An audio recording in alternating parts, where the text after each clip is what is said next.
Excellent. And I don't think I've said his name on air, so I just want to give a big shout out to Zach Pencil, who designed our logo. So I know I mentioned him, or I linked to him early on, but thank you, Zach, if you're out there.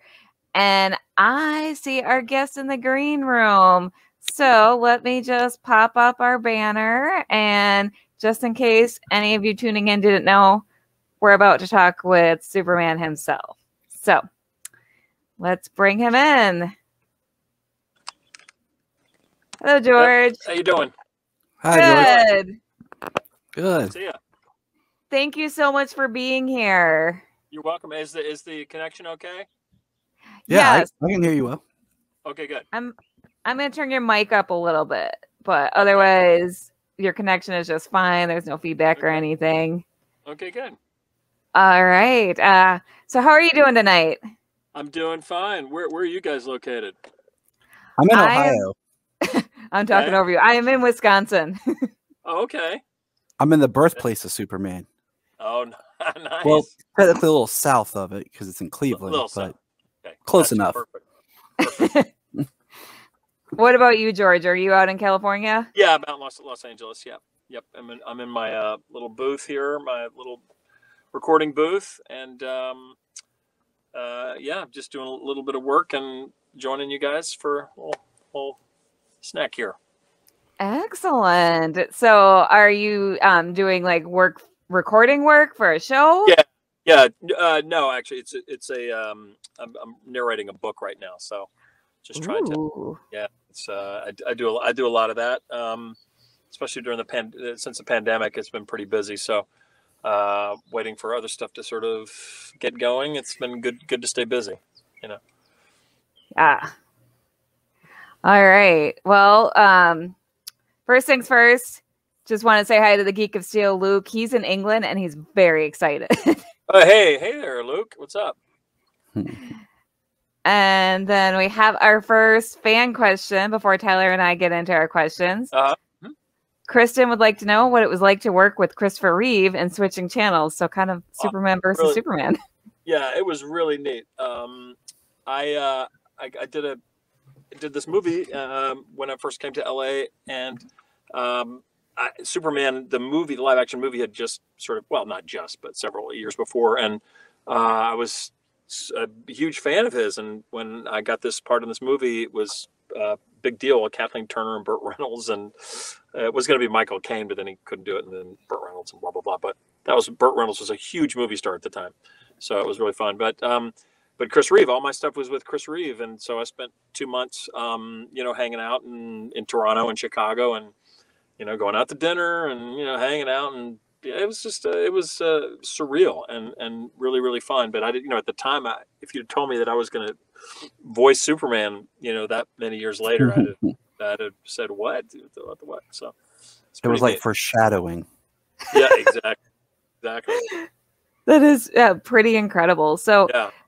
How did you get the role of Superman in the Justice League animated series? Can you talk a little about that process? It was just an audition, like any other audition. It could have been it was just what was up that day, and usually you go to these auditions and you don't count on getting any of them. So I didn't put much stock into it. I just went and did my thing and walked out the door, and then got a call later that I'd gotten it, and so I was like, "Whoa, okay, cool." But I didn't really understand. I'd known Tim Daly. I didn't even know I was replacing Tim Daly. I was a little clueless as to what this was all about, because the less I invest in these meetings, the better my mental health, because I just don't know the outcome. So I didn't know much about it. I just know, this is animated. This the part of Superman I thought it was a one-off. 17 years later, I'm still doing movies and games and conventions, and still talking to people. It's just nuts. It's absolutely the longest sort of ongoing job I've had, and so it's oddly enough, I'd done a TV movie with Tim Daly about 4 or 5 years prior to that, and then I bumped into him on the set of Private Practice. I don't know, 6, 7 years after that. And I said, hey man, I'm so glad you weren't available. And he said, oh yeah, no, my God, I didn't know I was going to keep going. So it's funny. It's funny. I've, you know, kind of known all this, my previous Supermans, you know, live action. That is cool. And yeah. So. And I'm just going to show your Superman resume on screen. Yeah. Tyler made this graphic for us. Oh, cool. It's impressive. That's fun. That's really, really fun. It's interesting just how many versions of the character you've got to play. And you know, going through this study, Kelly and I did a panel earlier. We talked about the different voice actors of Superman, and we talked just about like looking at your resume. I think you've done it more than anybody in various projects. I think I have. I've just sort of been sort of longest guy standing, you know, in different video games and then went off movies and then the series and then Justice League Unlimited, and then the convention. It's weird, and the whole convention thing has been a whole other life. But you know, for the pandemic, it was just starting to really get revved up, and I guess it's going to come back here again soon. But it's amazing. It's a whole other extension of not just me, but the other characters and all the other animated things that people, you know, get to meet fans and whatnot. It's really been cool and fun to travel these different places and meet people. You know? We have a fan question here that we're going to kind of spin off of. Oops, here we go. It's, you know, it says, how was voicing Superman on the Batman different from Justice League Unlimited? And no different. With that, with that in mind, I feel like other than Injustice Superman, did you kind of feel like you were voicing the same version of Superman, or were you adapting anything differently per project? Not really. The only difference in some of these jobs has been style, I guess. Excuse me. It's been style, and it is, you know, video game stuff is a little different, and the one-off movies, it's a little more you take your time and you sort of land things a little differently. It's sort of a different energy level. The games are just different than all of it. You know, it's much more hyped up and little bite-sized bits of energy, and you know, the longer, more narrative forms are a little more relaxed and I don't know, more realistic, if that sounds right. Makes sense. And this actually spins into a question on our list, our personal list. Is obviously Injustice was such a much darker take on the character. So how did you approach this darker characterization, and was it kind of a fun challenge? Yeah, it always is. I mean, I've spent my career doing either really good guys or really bad guys. It's really funny. I mean, this sort of late in my, sorry, I shouldn't say late in my career, but this latter part of my career, I get to play an assassin for 7 years on this series on ABC. Ooh. I mean, he couldn't have been a worse guy. I mean, he's like dismembered people, and then, played ultimate good guys as like Superman and Father of the Bride and other things like that. But so doing the sort of the injusticeness of it all, I guess it's fun to sort of kind of have for actors to get to play a little darker note. It's a little more interesting in some respects, because we're not all one thing anyway. It would make us all really boring. This is sort of off the subject. I just saw this thing on Netflix by Bo Burnham, the YouTube guy called Inside. I don't know if you guys happen to see that. It's in my queue. Yeah. Well, oh my God, I just saw it today, and I was so blown away by this guy who I thought was this one thing. Speaking of, sort of different aspects of somebody, he's like, wow, this guy is a fully complicated individual, and I think that's to be able to show yourself as an actor in those ways is what you want to try to do. I don't know that I necessarily did it with Superman, honestly, but just that's the impulse of most actors to get to explore those other parts of them, parts of themselves. So.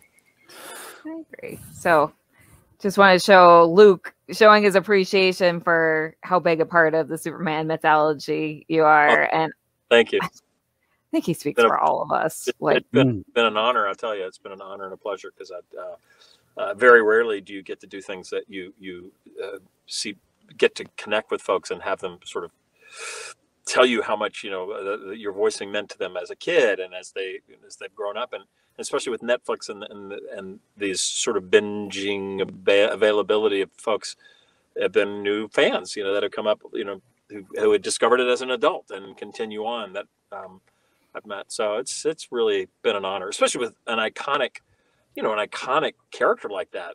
It's all the whole world knows the Superman franchise from the 1930s till now, depending on how old somebody is. It's, I just got lucky to fill his shoes for this limited amount of time, which has just been a gas, I mean, so my wife and I were preparing notes and stuff, and we were talking about, because we watch all the different stuff with our kids. Yeah. And earlier today we got to talk with Jason J. Lewis, who had done Superman for Justice League Action. And we were talking about like our favorite voice of Superman. I was like, I think everyone comes down to George and Tim. Oh. and my wife was like, well, which one do you prefer? And I paused and I thought about it and I said, I'm going to say George. Oh, and I said, he delivered some of my favorite lines as Superman. And just like to highlight a couple points. You. Oh, you were very welcome. And I say this with all sincerity. Just like, revisiting some of the stuff, like your performance in For the Man Who Has Everything. Right. I love that. I love that episode. So good. Episode. Great writing. And now, great writing. As a parent, my son is 6 and my daughter is 4. Mm-hmm. Watching that episode now is even more emotional. Yeah. And, your delivery in that. And then, of course, one of the best Superman speeches of all time is in Justice League Unlimited Destroyer, where, you're talking with Darkseid and you say, like walking through the world, like a world of cardboard and roll of cardboard. Yeah, exactly. He wants to finally break through. And that is one of my favorites too. Right. That's great. I will say, just to your point about Tim Daly, because I think the writing is different. The writing was different. It was. I agree. And Tim's great, and Tim brought. I think that what he did for that was great too. It was a little more sort of I don't know how to describe it.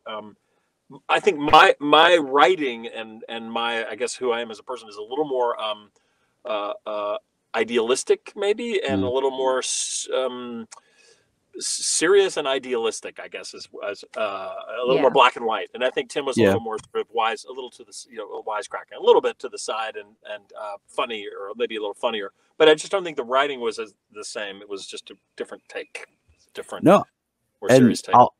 I'll use that to say, like, the other one that I pointed out was when you're portraying Clark Kent talking to Billy Batson and talking in the Superman Black Adam, or Superman Shazam: The Return of Black Adam, when you're talking about being good, and you talk, and he's like, it's hard, it's difficult, and he's like, yes, being good is hard. And then later as Superman, you're talking to Shazam, and you're like, do what's right, be good. And I'm like, that is. You, back to what you said about the writing for your voice, it resonates. Well, thank you. Yeah, I think that sort of sums up Superman's character, especially as, so typically DC, which is the sort of, not Batman so much, but the difference in Marvel and DC is sort of the perfect example of Superman. There's not as much, it's pretty much, black and white in many respects. There's less gray ambivalence about sort of the way the moral universe works, which is good. You need that, and that's what holds that world together. I think Marvel's just another thing, but which I love and I think is funny. Yes, I think Superman's writing and with the stuff I got to do really plays to that. Who he is, that part of Superman, And that goes to Luke's question here: what does Superman mean to you? So, I think, what does Superman mean to me? I think that throughout history and culture and art and whatnot, we have the Greek idea of of gods and supernatural powers, and then, you know, dovetailing and then into the Christian tradition of God and the monotheistic religions of the world. I think that you know, you think of just to say of a Christ figure in the sense that Superman is all man and all God in many respects, godlike, but they're not really the same. But you know what I'm saying. Mm-hmm. So yeah. to me, I think it's an important character without being religious, without being in someone's faith.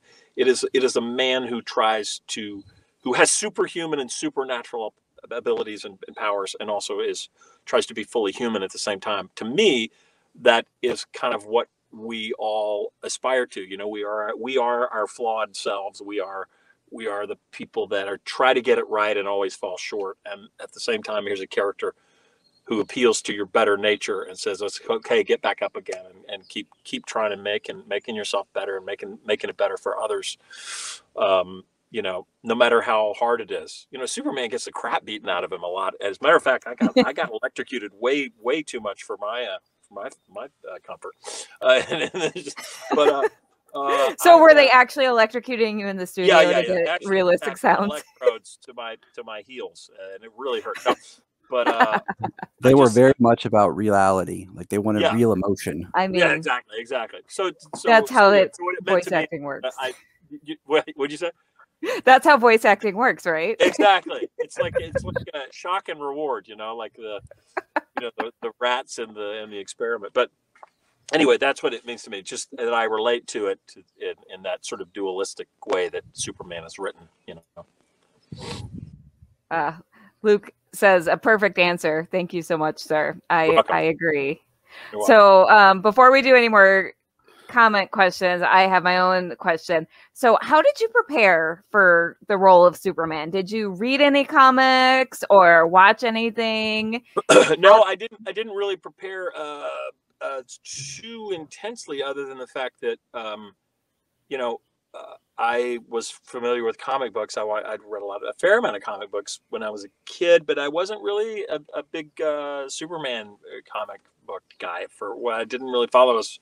It's more like into Mad Magazine and Cracked Magazine, and like I loved Archie and Richie Rich, and for whatever reason that was just my years at camp. You know, I would just read comic books. But I think that in terms of preparation, the only person I can think of was my big brother, who was an Eagle Scout. He's an orthopedic surgeon. He's 4 years older than me, and he was just sort of the leader of our family, and he was like always kind of had a better way to tie a knot and a better way to sort of think about packing the car, and you know. And so I looked up to him, and I just thought, well, how would my brother Gordon kind of talk to these people? You know, Superman had all these long speeches where he was speechifying about a lot of stuff. So I just tried to get in that Boy Scout frame, you know, a lot of the time. So that was the extent of my preparation, really. I mean, Superman is the big blue Boy Scout. That's very. Yeah, he really is. Yeah. Very accurate. No, I have a question. We'll go ahead and you can answer Kristen's here real quick. Yeah, I know Jason Marsden really well. Jason did a lot of early Justice Leagues with us. He was Snapper Carr, the reporter Snapper Carr. And so I know Jason. He's a great guy. And I think he lives in Nashville now or something. He moved to Tennessee or something. But we met. We've worked together. I know Jason. I'm also going to show this little tax of the Metropolis must be right. So. Yeah, right. Exactly. Yeah, I also, think every Metropolis taxes are bad, right? Insurance rates. Of course. Like, no, you can't live there. It's too close to the Daily Planet. No, the liability alone is prohibitive. Exactly. Okay, Tyler, go ahead with your question. No, this one kind of stems from conversations with my son earlier. Do you think we have hope for an Injustice 3? I don't know, man. I would love it. I sure would love it. I don't know. Warner Brothers sort of has a really sort of, I think, a very disciplined sort of track of what they're doing, and I don't know. I haven't heard much in that way. So I don't know. It'd be great, you know, if there was some sort of crazy fan, you know, wave of enthusiasm. Maybe they would do something. I think they've been talking about it for a long time, and I know that Bruce Timm and Bruce Timm specifically he's said to me he would absolutely do something if Warner Brothers puts their shoulder behind it. But you have to wait for the studio. That's all. We just love playing that, and he'll always be like, "Well, in number 3, they should have this character, Daddy, and this character, and when's that one coming?" And I'm like, "Buddy, I don't know." Yeah, exactly. So, I thought I'd throw that out there. Yeah, right. I'm down. I was just happy with number 2 because Black Canary had. That's my favorite character. Yeah. Okay. And she had a great storyline. Yeah. Very, very happy. Pretty good. Yeah, absolutely. So, T. Hawkins, Trevor wants to know has been your favorite live action role? You've had a lot of great ones. Action role. Wow. I've had so many fun and amazing ones. I think the last one I did was maybe one of my favorites was Scandal on ABC with for 7 years. That was one of the best characters I've gotten to play, which is a kind of a bad guy, which he got to be bad and funny and get the girl at the end. I mean, it's just it's tough. It's tough to beat that. But I've had a lot of really, really fun ones. Really, really fun ones. That brings me to my question. Yeah. I think I did the math correct, but so it'd be about 1998. What was it like being on the set of Friends? It just seems like it was a blast. I was friends with Dave. I went to college with Dave Schwimmer and also Matt Perry was an older friend of mine, and Lisa Kudrow was my teacher at the Groundlings Improv Troupe right before she got it. I was taking class from her, and so I kind of knew them, and I was supposed to test for David Schwimmer's part actually, and I chose a different show to do. Stupid. So I think Schwimmer would have gotten it. Schwimmer would have gotten it anyway. Obviously, he was born to do it. But it's weird as an actor. You go to these pilot auditions, and everybody auditions, and they test 4 or 5 people, and they make a decision. So anyway, so I chose to test for something else, and blah blah blah blah. But so anyway, to get to do that show was a blast. They asked me to come in and do it, and the writing is just so. When the writing is that funny, it's just a pleasure to do. Otherwise, you feel like you're trying to start a car with no gas in the tank. That's usually the case. That's usually the case with sitcoms. They're usually terrible, but that was a great one. Really fun. That was the first time I put the 2 pieces together when I was younger of the voice of Superman and your live action work. The Yeti. I was watching it, and I was like, wait a minute, I know that voice. Wait! Oh my gosh! I'm like, wow, he was on Friends. Yeah, it's fun. I can't believe it, and I don't think I even have that distinctive voice. But sometimes when I'm on the phone with different people, like an airlines representative or whatever, AT&T guy, whatever, I've had people stop with this. They guys say, "Are you the voice of? Did you do Superman's voice?" And I don't have that distinctive voice, honestly. I mean, and I'm always shocked that people. There are some rabid fans who really hear it and go, "Oh my God, you're the." So that always makes me laugh. That is funny. So Kristen wants to know, what was Dixie Carter like? Dixie Carter she was an angel. God, I love her and I miss her. She passed away a couple of years ago, and she was an angel. And I got to when I first came to LA. That was my first job in Los Angeles, and I got to LA in September, and I had an audition 2 weeks later, and the producer was from my hometown in Arkansas, and he was a football coach when I was doing children's theater in Arkansas. Long story, but they called me in for the audition because his wife, Linda Bloodworth Thomason, wrote it, and I auditioned and I got it. And then when she played my mother, I was like, oh my God, she reminded me so much of my mother and growing up in Arkansas, very Southern and genteel, because I grew up in Arkansas, so I knew these people, and it was a blast, man. It was such a blast to be on that show. I kept in touch with all those. I'm still in touch with Harry Thomas and the producer, and Annie Potts and I are talk on Facebook together. So it's good. It kind of lives on. That's good. And so of all the Superman story arcs you've been a part of, do you have a favorite? Do you have a favorite episode from Justice League Unlimited? I know this is like choosing a favorite child. No, I think, gosh, there are so many. Living in a World Cardboard, that speech I got to do was maybe my favorite speech I got to do. And then I loved For the Man Who Has Everything, which you spoke about before. I loved I can't remember the episode because I go to these conventions and so many people know the episode names way better than I do, and what part and what lines I said, which I can't necessarily remember. What is the episode where he, good and evil Superman, Brainiac and myself, whatever that episode was where I got to play evil and it's together in the same frame was so fun, just stupid fun. I mean, Superman, he was sort of crazy. He was just sort of crazy Superman.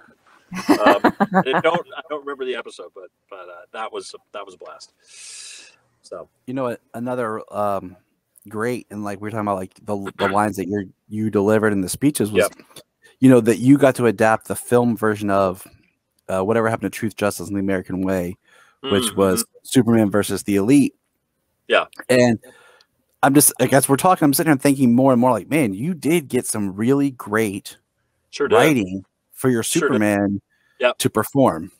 Yep. And that is, it's pretty impressive because, I mean, you know, so fun. A lot of people never, like, with all the different people we've talked about today who have voiced Superman or the live action, like, you have probably the most iconic moments for the character. Well, I sure, you know, I do what I'm told. So, that's how I do. That's why I got married. I'm just lucky. Yeah. She's probably watching and thinking, "Oh no, he said that." But yeah, that's what I always say. I got married, so I didn't have to make decisions anymore. Oh gosh. Well, happy wife, happy life. You're best off not making. Well, you got to figure out a way to just do what she says, and then if you can get your word in edgewise, do it, but do it nicely, because otherwise you're going to be miserable. I've been married for 31 years. 31 years. Congratulations on that. Wow, that's amazing. Congratulations. Thank you. It's been a good journey and hard journey, but fun. You know, kind of like life. Yeah. One of the questions I wanted to ask is, when you were you asked to audition, or were you just, they just said, "Hey, George, can you come do this?" When you were given or played Steve Trevor, were you sad they didn't ask you to do Superman? Like, hey, we're doing a new DC movie. Come be Steve Trevor. It's weird. It's weird. After we finished doing the series and I was doing a couple of games, they would do one-off movies and they would have a different Superman and, you know, whatever. And at first I was like, Andrea, what do you mean it's a different Superman? Well, and then, you know, I just got philosophical about it. I went, you know what? It's okay. Everybody can do a little bit. I got to do my thing. And clearly it's just, I get to keep living. Keeps going on, whatever this incarnation of it is now. It's fine by me. But at the time I was a little butt sore for a minute, but no, it was fun. I'll do it. That's Steve Trevor. That was fun to do. Yeah. I'm an actor. I'll go do it. So. I mean, Steve Trevor is a pretty awesome character. Like, he gets underrated, but it's super fun. So no regrets. All right. So how does the prep process differ between doing live action and voice acting? Well, I think, let's see. It's still acting no matter what, and you have to prepare. Yes. But in voice acting, you have to clearly, well,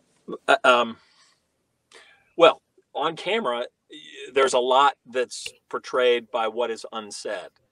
Okay, so you have to know preparation, physicality of the character, and all of that. That's the main difference, because on the camera you're not seen. If you don't see what's going on, whatever the animator did, they give a look. That's on the animator. I didn't do that. So your voice is, you have to, I think, make more precise and dynamic choices with your voice acting, because you have less room to convey what you want. If you're on camera, you can do it vocally and physically. So there's and they can be doing two opposite things, and that's maybe a choice. With vocally, you know, you've got one shot at one thing, and whatever the animator and the writer do to help you, good for them and good for you. But you don't. It's less control, I would say. So preparation is not any less thorough. It's just you have less room for error, so you have to be more surgical in your preparation, I think, for voice work. Does that make sense? Yeah, that totally makes sense. I mean, that, you know, That's been the theme of the weekend. We had a panel with some of my friends who are voice actors, and you were the third celebrity voice actor on top of my friends. Yeah, it's been a voice acting weekend. Fun. Like you said, voice acting is acting, which I completely agree. Oh yeah, for sure. Which has also been the theme of the weekend. Accidentally, well, no, I if love anybody it. Says, people always ask, they say, how do I get a voice actor? Especially these conventions. How do I get a voice actor? I want to be a voice actor. It's like, great. But go to an acting class and do a play or something, because it's acting is acting is acting, and if you're bad at it, you won't be a good voice actor. So and you can be an actually very good actor, but be a bad voice actor because you don't have a lot of it is your instrument, and some people have naturally resonant voices that you just have it or you don't have it.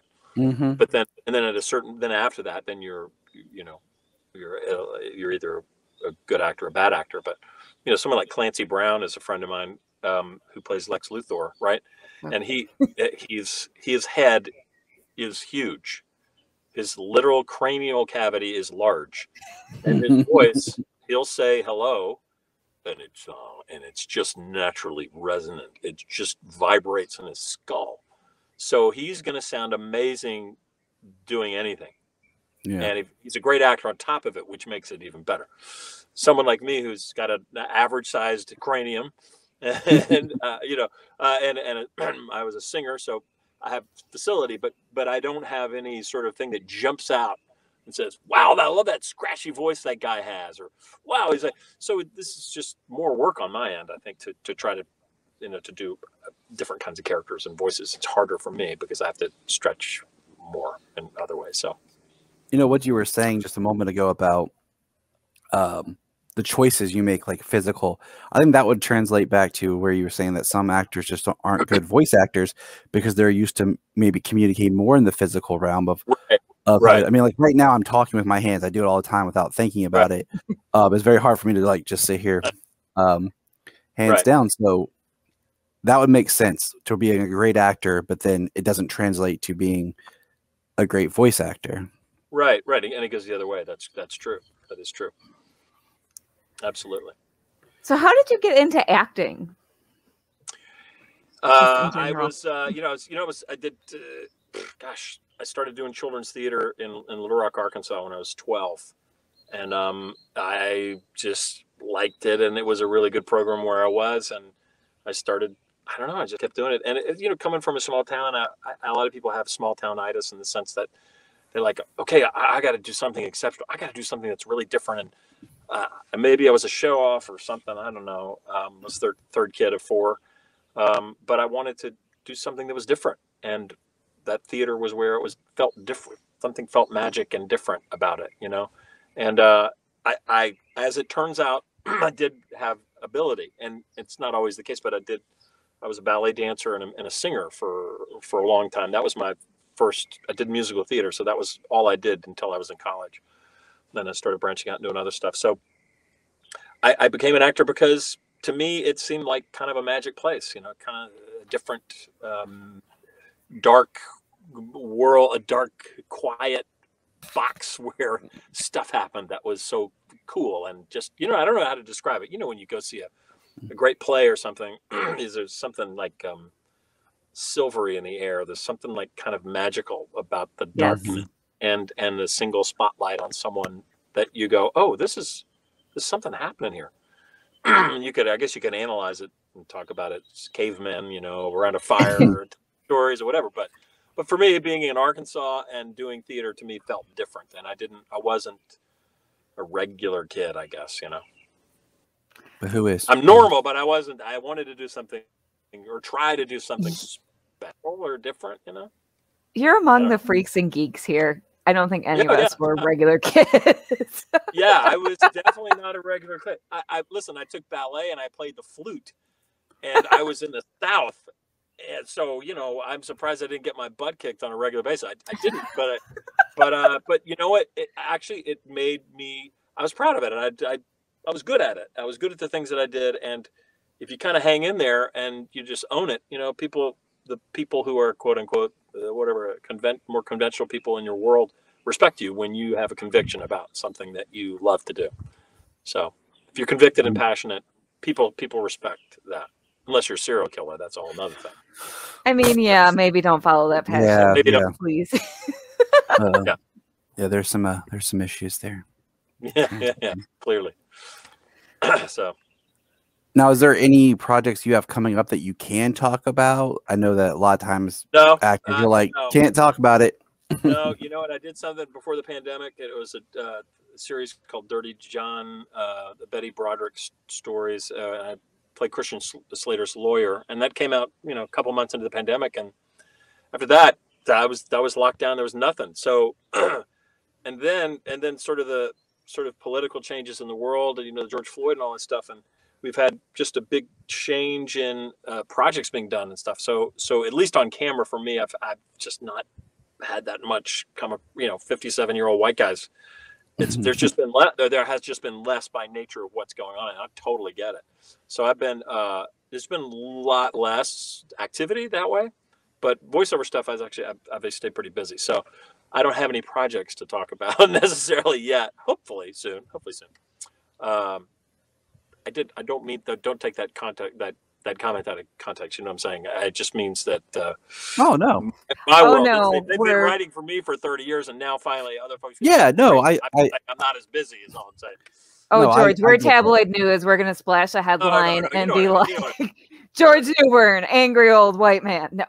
Well, no, that's also Bill Brinkman said. I did not mean to call you white. Okay. Oh my gosh, I did not mean to call you old. I'll talk now. It's been a long weekend. Yeah. Okay. Drop me out, Tyler. It's been a long weekend. I'm the whitest person in America. Just look at me.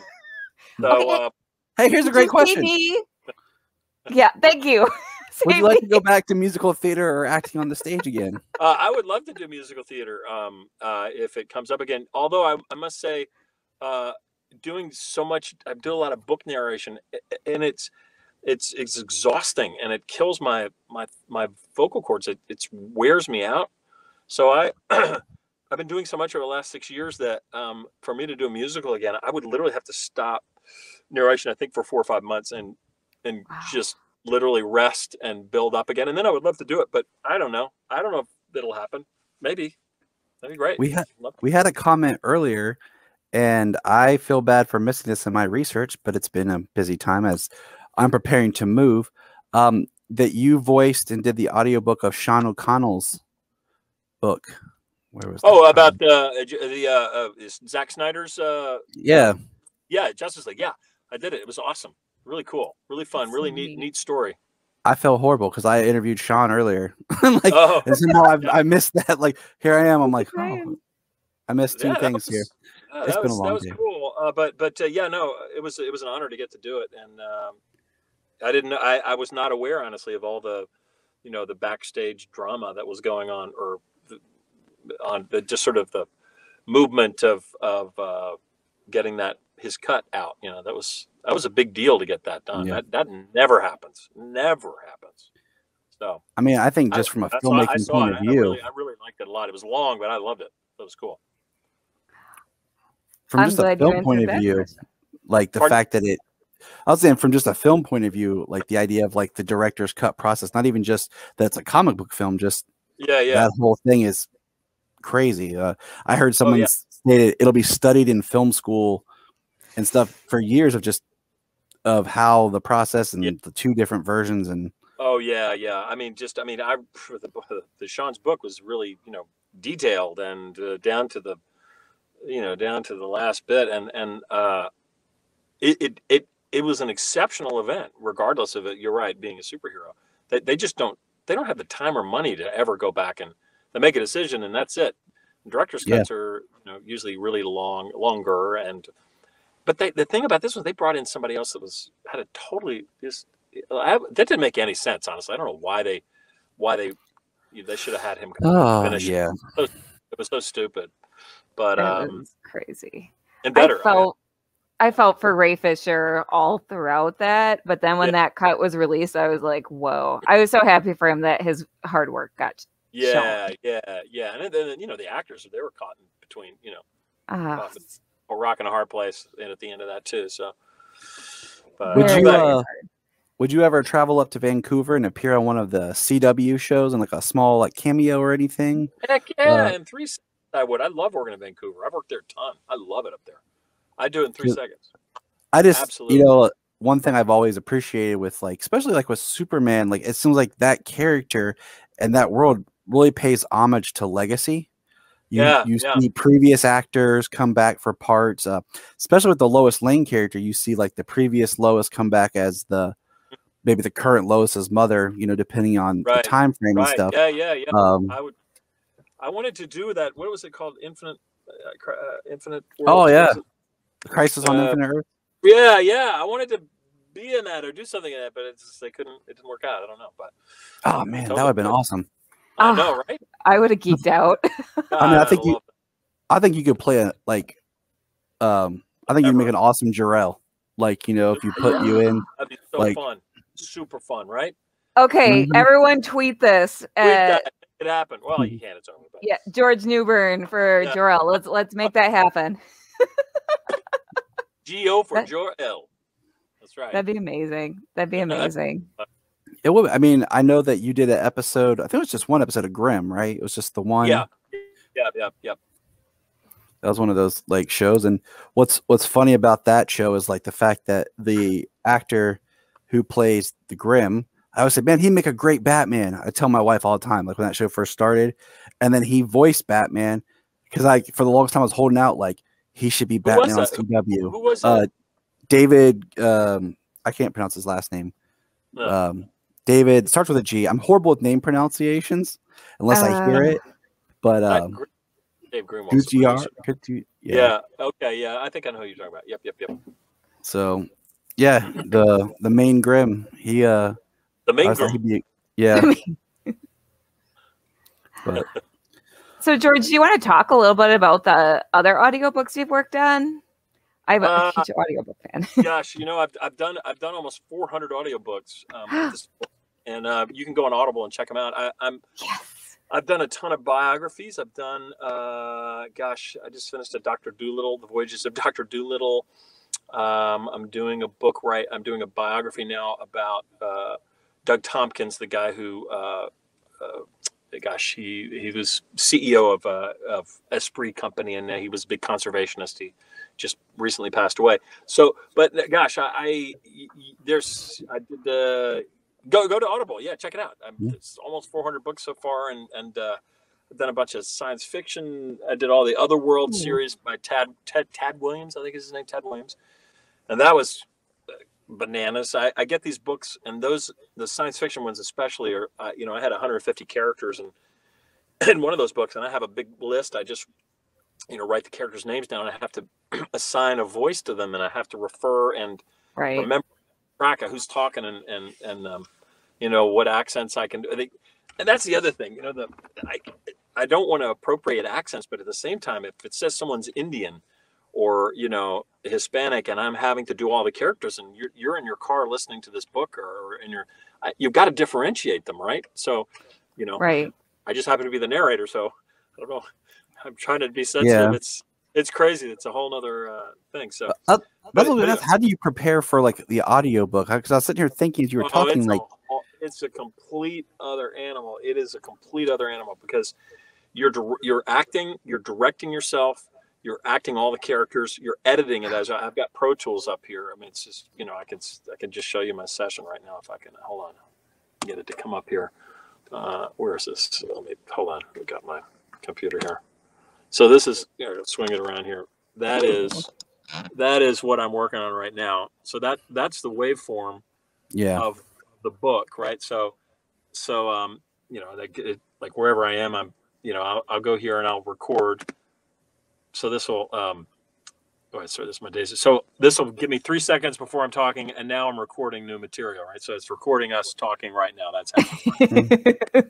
But anyway, so that's what I do, and what I'm actually talking to you on is my iPad, and I swing it over, and I've got the text here. So I'm basically got one hand on the mouse, and my left hand scrolling down, and I'm reading and watching the waveform. So it's like this, you're doing this, at the same time, patting your head and rubbing your stomach.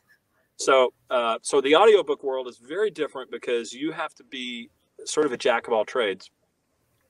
It sounds like it. It's really interesting, and it's actually the hardest thing I've ever done. It's way harder than on camera. It's way harder than anything else, and it pays the least. So there you go. Anyway, do you with any kind of prep work for an audiobook? The prep work, like you're talking about the different characters. Yeah. Well, it depends if you're doing nonfiction. You know, it's your research is what the pronunciations of things, and just be familiar with it. And it's mostly just looking at pronunciations, but for fiction, you get a murder mystery or you get a science fiction or whatever, you need to know who's the protagonist, who's the narrator, what first, second, third person, what are we doing to paint the story for the listener. I mean, this is different than animation. This is just listening. So you're having to speak slower.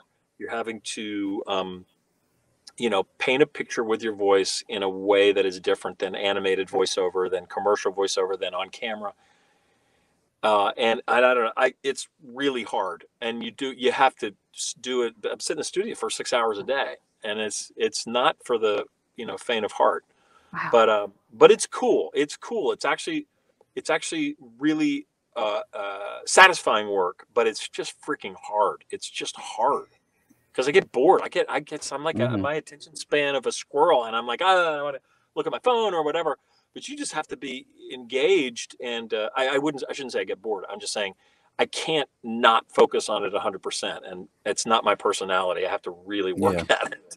It seems like you're someone who when you're with people, you're feeding off their energy and you're exchanging, dialogue. So like the on camera or the voice work, because hearing about the process that a lot of those Justice League cartoons and stuff are done, whereas more of everyone together than we're all together individual in a room, sessions. You get to hear and see them, and it's a different deal. This is a very solitary job. Very solitary. Do you do the book? Do you do it straight through, like you start chapter 1 and you read through, or do you go like maybe per character? Or no, oh my God, no, that would be so impossibly difficult to do. I believe it would be, but I just you start beginning, start at the beginning, go to the end, and you just. And Dan Musselman is a publisher at Random House. He just said to me, he said, you know what? Just tell the story. Just tell the stories. Just start at the beginning, slow down, tell the story, and don't rush to the end, and don't like a horse to the barn at the end of the book. Sometimes I'm almost done. You got to stop. You got to stop, and then you send it all in. You upload it digitally in the editor wherever he is, and I've had editors in New Zealand and New York and wherever, and they get it, and they'll go comb through it with their editing stuff, and they'll say you made 53 mistakes, and so I'll make a file for mistakes, and they'll send me the PDF with the stuff that's highlighted, and I'll go through, and the hardest part is remembering what voices I've done for what, because it's been maybe 2 months since the last time I did that book, and I've done 2 other books or 3 other books. So it's hard. It's fun, and it's hard, and it's a whole nother world. It's a very, you've got rabid audiobook listeners out there that are very, there you go. I mean, you guys are really watching it. I get my butt handed to me constantly about mispronunciations. Like, where'd you get that guy? He didn't look up that word, or he said the word wrong. Oh no, I'm not like that. Oh, I good, just consume them, and I appreciate them. But no, I'm not like that. I just am rabid, and that I am constantly listening. It is. With fiction, it has to be crazy. Like, you ever call it? Like, do you have access to like the author? Like, hey, how do you properly pronounce this character so that what you communicate and what I communicate is the same? Because I think I remember reading the story of like the Harry Potter, like the person who did the audiobook for the first Harry Potter book mispronounced Voldemort's name of how the author intended it, and then because of the audiobook, it stuck, and that's why everyone now says it the way that it was on the audiobook. Oh my God, I can't even tell you. I've run into that a couple of times. But the good news is I've got a search function on when I've got the PDF. It's called iAnnotate, and I'll punch in a word like character's name Stacy. I was like, oh God, crap! Is that person all the way through? How is this? And Stacy comes up 450 times. Boy, I better get that right. I better make sure that I know that she's Irish or Indian, whatever. And then, but another word, I'll look up the pronunciation. It comes up 6 times. I think, if I screw it up, I can pop it in 6 times. But 400 times is a problem. To go back and redo it, that's hard. So you got to make sure you don't get your butt handed to you. Kristen is saying Jim Dale, which that was. Oh yeah, totally. Jim Dale's a master genius at that, and I've had to do books that had equally amount the number of characters, and it is a crazy making time, but it's fun. It's really fun. Yeah, like Jen says, this is super interesting. Like, I'm gonna have a new appreciation as I listen to those. So thank you. Yeah. Listen, it's easy to be a bad narrator, but it's really hard to be a good or really good one. It's just because your brain is like, it's like kind of pulsing while you're doing it, because you're just trying to listen to it as a symphony, and at the same time make sure that the gardener, when he goes by, the noise isn't in the thing, and I kind of hear it's crazy. It's fun. It's fun. It sounds like a fun challenge. It sounds like you don't shy away from a challenge, clearly. No, I don't. I like to stay busy too. I hate sitting around waiting for somebody to waiting by the phone. It's not good. This is something I don't wait by the phone for. I get to work, and I have relationships with publishers in New York, and thank God they've been really generous, and I've gotten a lot of good work, and that's great. I'd stay busy, happy life, happy me, happy wife, happy life. It's all in a circle. Well, in this last year, obviously, like we discussed, it's hard to stay busy and stay sane. Yeah. No, it's so true. It's so true. They say that. What do they say? If creative people aren't creative, they create problems. Yeah, that's kind of the way it is. That's accurate.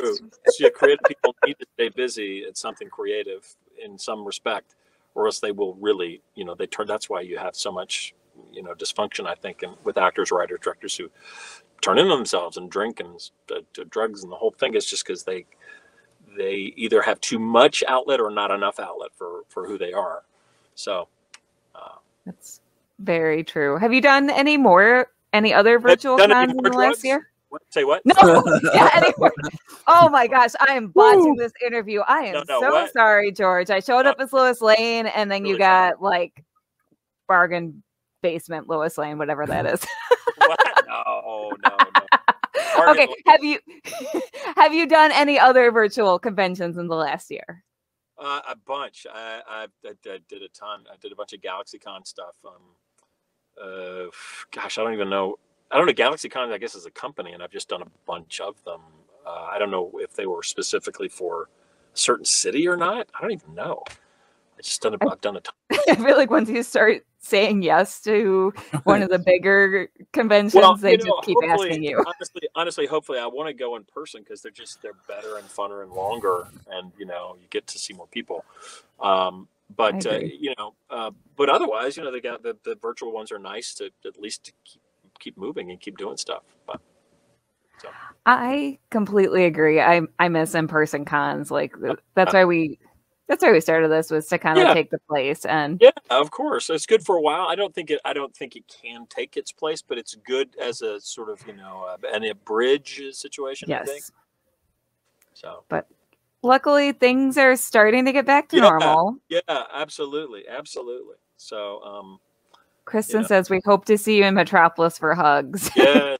Yes, Kristen Marie. Absolutely. That's a pretty name, Kristen Marie. And now, George, I'm going to bring someone on who, his name is Trevor. He is an artist, and he's donated 3 pieces of art to our Actors Fund giveaway. And what he does for a lot of celebrities is he actually paints for them. And so cool. If you're all right with it, I'm going to bring him on so he can show off his art and like give you a spiel, because he would like to give you some art. Oh, cool. That's lovely. So thank you. Welcome, Trevor. Down. Hi, Trevor. Hey, George. How you doing? Where are you? I'm in Norcross, Georgia. Norcross, Georgia. Basically like North Atlanta. Okay, north, nice. East. Got it. But cool. I like your hat. Oh, well, thanks. It's one of many.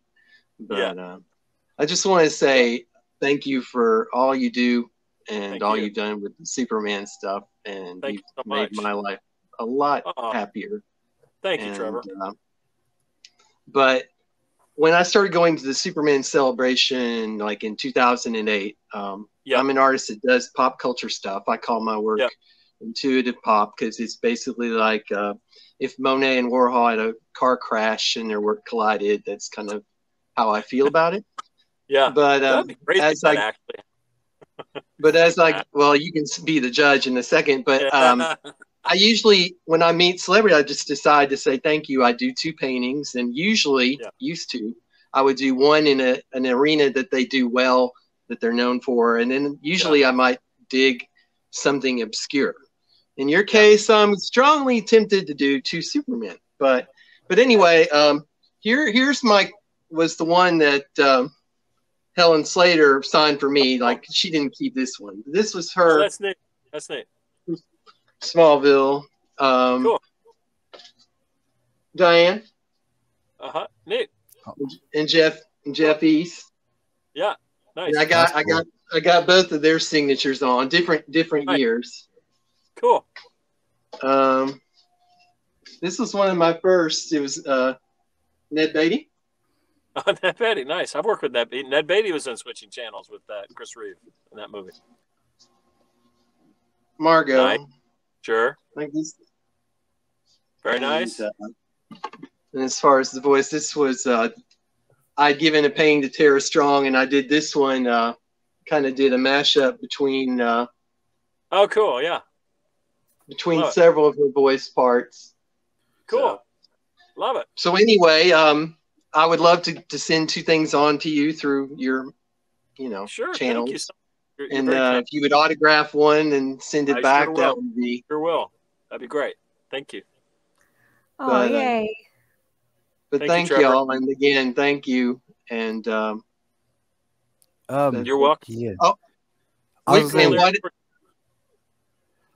say, what Kristen put in. I don't know if anyone saw. Ned Beatty just passed away. Yeah. No. Just now. Oh my God. Kristen put it up. Yeah, she put up a little bit, and I was checking. Yeah, it just. I pulled it up and was looking. Yeah, at 2:58 p.m. today. I'm sorry to hear that. He was a great guy. I really liked him. Wow. It's crazy. Yeah. Yeah. Well, we're not getting out of this alive. That's for damn sure. Jeez. Oof. Well, anyway, if anything comes to mind, like what anything that you would like that you've never had before in the way of fan art, or speak now, or then deal with my judgment. Yeah, thank you. I appreciate whatever you do. Is great. I'm happy. Thank you. Okay. Thank you. Well, thank you, and thank you very much. Thank you. Nice to meet you. Stay cool there in Georgia. Oh, it's 93 here today. Oh gosh. We're just getting started. I know. Oh my goodness. I remember I grew up in Arkansas. Man, it was hot as hell in Arkansas. Oh my goodness. And Trevor, before I drop you out again, thank you again for donating. Like, I really appreciate it. And I'm going to drop you out. Okay. Thanks. Bye, Trevor. Thank you, buddy. Bye. And George, is there anything, since we're at the end of your panel, even though I have been having so much fun with this, is there anything else you would that we didn't cover that you would like us to know, that you'd like to share? Not that I can think of. I know. The guy who does my voiceover stuff has a link. I don't know if you want to put it up. It's a CelebWorks. They want to do autographs or whatever. I think there's a link. That's right. Thank you for reminding me. And I think it's either, I don't know how you put it up here. You can put it up there, actually. I don't know how you do it. But if they wanted to do autographs and stuff, they can go to that, and then they send it to me, and I send it back out. So if you want to do that, you can do that. Yes. Let me just pull this up, and I will do a little. Yeah. Cool. So I'm going to screen share so people can see it. Okay. Cool. Because I know a few people were asking because. Yep. Yeah. So that's it. Yeah. I don't know if it's I think there's a store, I think, for me, and I think, did she send you that link? Yeah, she sent me the direct link. So yeah, okay. So yeah, we did link to the direct link. Yeah. I meant to have it pulled up, and then I didn't. Okay. It happens. No worries. So before we let you go, I want to announce our final total because I know that the Actors Fund is close to your heart too, and that's one of the reasons you agreed. We made our goal, and we raised $1,020. Great total.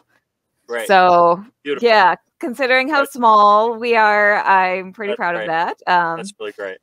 So thank you for being here. This has been so fun. Thank you, George. We started with Batman on Friday night with Diedrich Bader and ended with Superman. Great. I know Diedrich. I love Diedrich. So, all right. Will you do the Superman voice before you go? Okay. Oh, well, I'm sorry. Welcome to StreamYard, everybody. Get to the Watchtower. Let's go. Come on. Thank you.